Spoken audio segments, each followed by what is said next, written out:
Bismillah ar-Rahman ar-Rahim. So what was that message that came on the day of Ghadir? It was about several things that the Prophet conveyed. The biggest thing was that after me, Ali is the wasi. After me, Ali is my viceregent.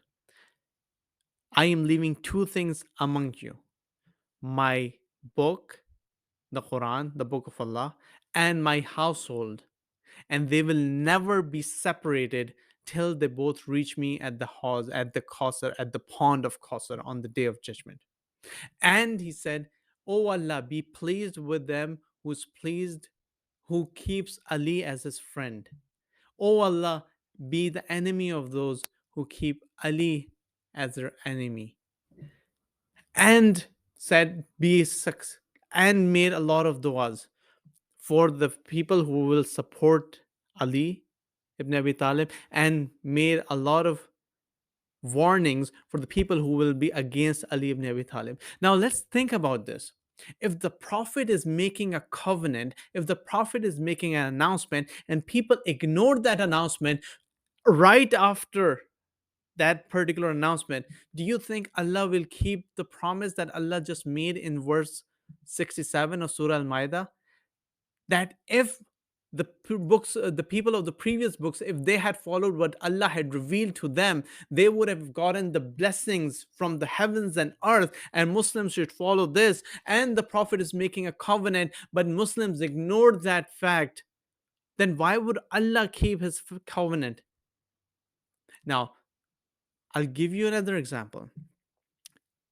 When Imam Hasan AS, he accepted the peace treaty with Muawiya, he gave a small sermon in the court of Muawiya when he met over there.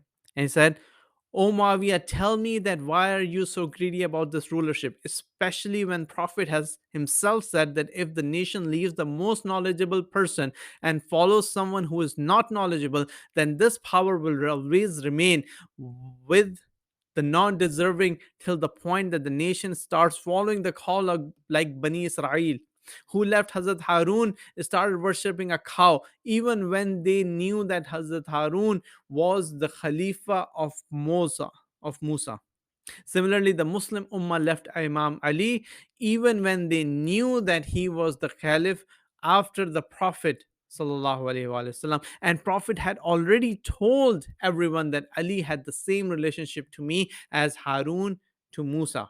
Similarly, when the Prophet himself didn't find any supporters from the nation, he went into the cave and valley. If he had found support, he would have stayed outside in Makkah. Similarly, Muawiyah, if I had find friends and enough Sahaba and enough companions, I would have never accepted this peace treaty.